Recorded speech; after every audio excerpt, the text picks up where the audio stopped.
again, if we hit play right now, absolutely nothing will happen.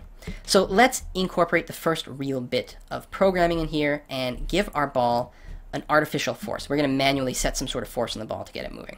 And we're going to write our first script. To keep the project organized, I'm going to shrink down materials. You know what? I'm going to put the physical materials in there too, even though it's not quite the same. I'm going to go and create a script. And a lot of people, when they start with Unity, start with JavaScript. The fact of the matter is, JavaScript and C#, there's not a tremendous deal of difference between one and the other. It might be slightly easier to find Unity tutorials and examples written in JavaScript than C#, although oftentimes you'll find both. The documentation certainly has both, including the Boo script. The advantage of going with C# is C# is actually much more widely supported in general, and if you're looking for a greater career, C# is probably the sort of skills you want to practice. The other thing to note about JavaScript, it's not real JavaScript, it's not normal JavaScript, it's a variant people refer to as a Unity script, because it's not quite the same. So anyway, I like to use C#. I think it's well worth doing. So this is, by default, called new behavior script. We will call it simply ball script. You can call it anything you like, and we're going to create a folder to keep all our scripts in. So this is going to be the script that pretty much has all the behavior for our balls. That sounded a little bit dirty. One thing to keep in mind, if an object is going to have complex behavior, and especially behavior shared by multiple objects, some of you may be thinking, I can use multiple inheritance or something like that. Don't do that, but do use multiple scripts. For example, you could have one script for things like that you're going to use all objects that have hit points are going to have a sort of hit point script or a health script applied to it. And that gives it like, oh, well, it'll start off by setting the hit points to 100, and then it has functions to receive damage and maybe heal and give various feedback and things like that. And that is entirely separate from the script that says, you know, I respond to keyboard input and move around. That way you don't have just one big monolithic player script and then you have another monster script that duplicates half your code. Instead, you share the code. Both players and monsters will use the hit point script, and so on and so forth. This is, of course, a much simpler project, so it's not going to be much of an issue.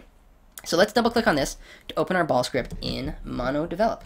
And I just have to slide it over from my other monitor here and do some awkward resizing. So MonoDevelop is the editor that comes with Unity3D.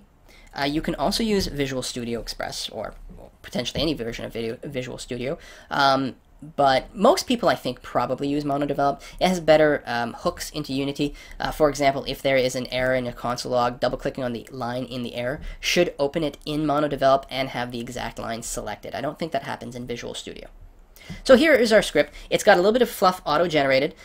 If you do generate a JavaScript file instead, you probably won't see this fluff, but the fact of the matter, it actually does still exist behind the scenes. And usually when I'm programming in JavaScript, I actually end up writing this anyway, just to make it explicit. If it's missing, it'll fill it in for you, but I like having it explicitly.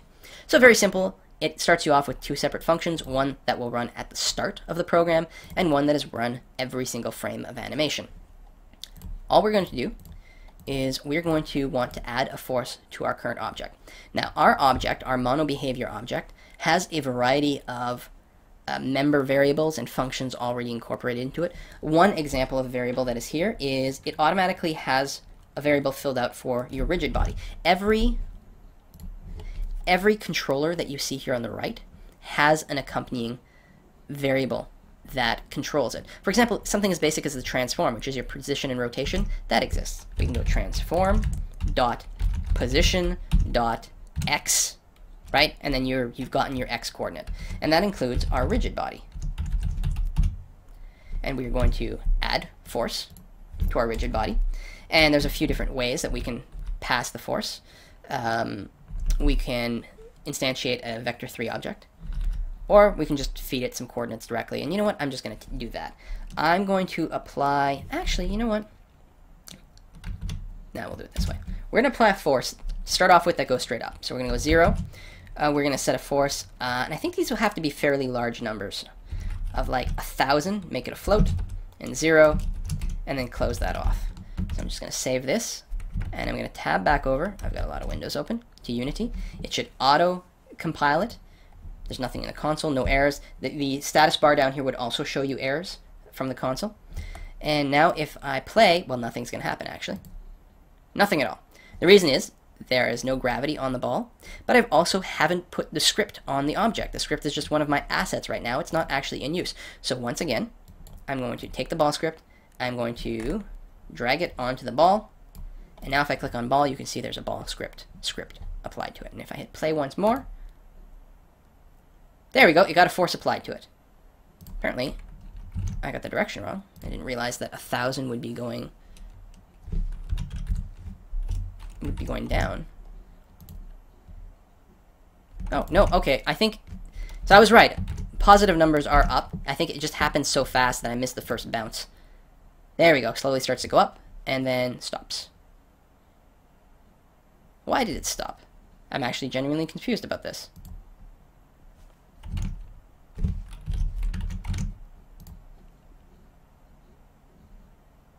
It didn't stop here. I think it failed to bounce somehow. Something with the materials, maybe? I have to be honest, I really, really did not expect that to happen. I think it's just going too slow. Let's take a look at the physics material. Is there anything we can do to fiddle with that? Is it friction, maybe? I think it may have been the friction that caused it clamping. Let's take away all the friction from our ball and see what happens. Still. I think it's just a minimum speed, and when it's bouncing. What if I go into the project and go into physics and just apply our mega bouncy physical material to literally every object in the game, and by making that the default. Just to make sure there's nothing going on in the brick. No, it's literally that it's going too slow. And I do know that that happens. If things are going beyond a certain minimum speed, the simulation has to assume at some point that things get clamped and come to a rest. And I'm willing to bet there's somewhere where you can tweak that value. Ah, the sleep velocity. I'm sure that's it. Let me bring that back down to 100. And again, if I hit play, it'll hit and then stop. But if I take down the sleep velocity dramatically by, say, inserting a 0 in front of that and hit play. Ah, not quite. Oh, bounce threshold. Let's try that one. 0.5.